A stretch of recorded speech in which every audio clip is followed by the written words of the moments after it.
Welcome to Art Talk Tuesday. As you can see here, I have another color image again this week. This image is actually entitled When We Pray. It's one of 9 images, and it's actually the cover for my book. This is my book here. It is also entitled When We Pray, 8 Meditations on the Aesthetics of Prayer and the Spiritual Life. This was published in 2019. This book features my own writing and illustrations. Each chapter opens with an illustration, as you can see here, and then we go on with the prose. So there are a total of 8 images and 8 chapters in the book, and this particular image obviously is the cover for the book. The book was inspired actually in reverse, because it was inspired through the images coming first, and then I began to write the prose to surround the images. The initial inspiration came to me during one of my meditation practices. I had this real sense of a presence around me, a presence, a divine presence. It wasn't malevolent, just a spiritual presence around me, and feeling like I was being held and kept and secured by this presence, and just being enveloped in it and being more cognizant of that, and inspired the images for the When We Pray series. At the time, I didn't know it was going to be a series. I initially had one image. I worked on that, and then a couple weeks later, something else came related to that. And after I got to about the 3rd or 4th image, I finally figured out, okay, this is going to be a series. So it ended up being a series of 8 images.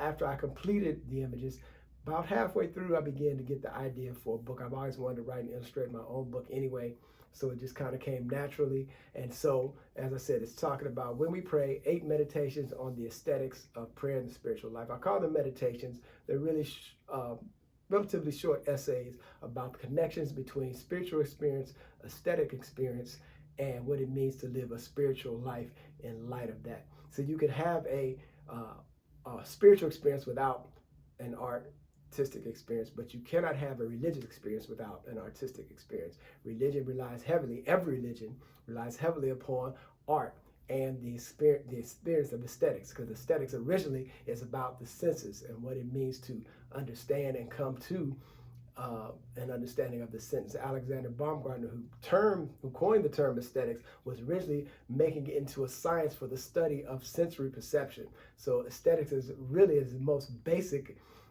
fundamental level about sensory perception and how we understand that, and sensory and feeling. As time went on and began to talk about beauty and the experience of beauty, because beauty must be perceived. So this whole idea back again about sensory experience. So the whole idea of prayer, just in terms of the spiritual life, prayer is a universal phenomenon.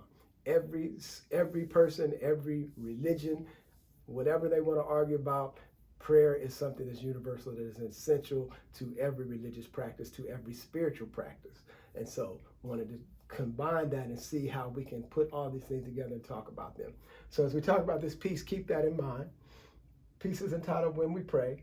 Here along the side, we'll start on the outside and work our way in. Here along the side, I have various symbols for the different religions. Here at the bottom, we have Christianity, Judaism, Shinto, Buddhism, the crescent star and moon crescent moon and star associated with Islam, not the symbol for Islam. I've been corrected on that many times, but it's associated with it.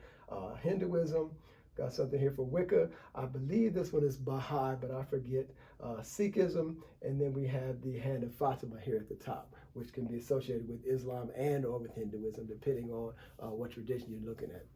So that's here we have along the outside, and as you can see, I wanted it to mirror the cover, so I had to leave some space here for the copy. So that's why we've got this section here just kind of left out. And then we got this running down the side to kind of tie everything together in the actual book cover. So have the piece here.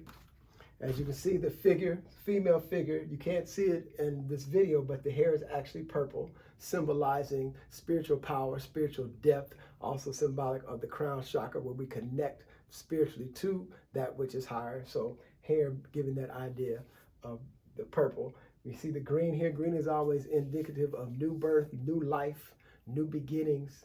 And so this opening up of the green in the figure here on her top, also symbolic of the heart chakra.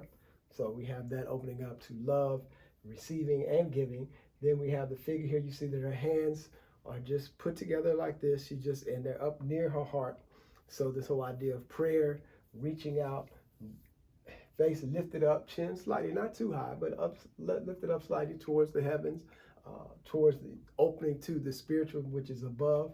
Then we have this image here, which you'll see in a lot of my pieces, this kind of what we call biomorphic kind of thing around here, which is basically symbolic of the aura.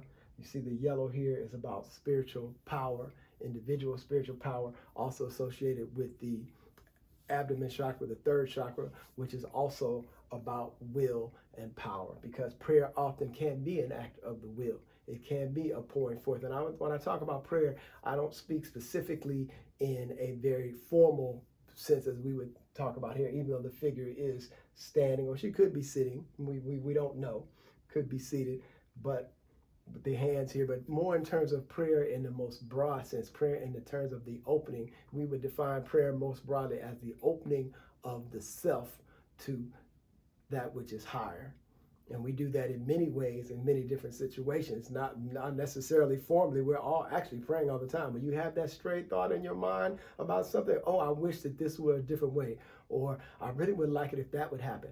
That is, in its most basic sense, a form of prayer. You're opening up, you're reaching out, speaking out toward that which is higher. Sometimes we're not aware of it in that way. I don't believe there really are any atheists. There are people who just may not be religious, or people who choose not to acknowledge the spiritual. But just because you don't acknowledge something doesn't mean it doesn't exist. You cannot acknowledge gravity, but it still exists, and it will still have an effect upon you in the way you live your life. So, just my take on things. So we have this figure here praying, and that's what we've got for this week. So, thank you for tuning in. Talk to you next week. Peace.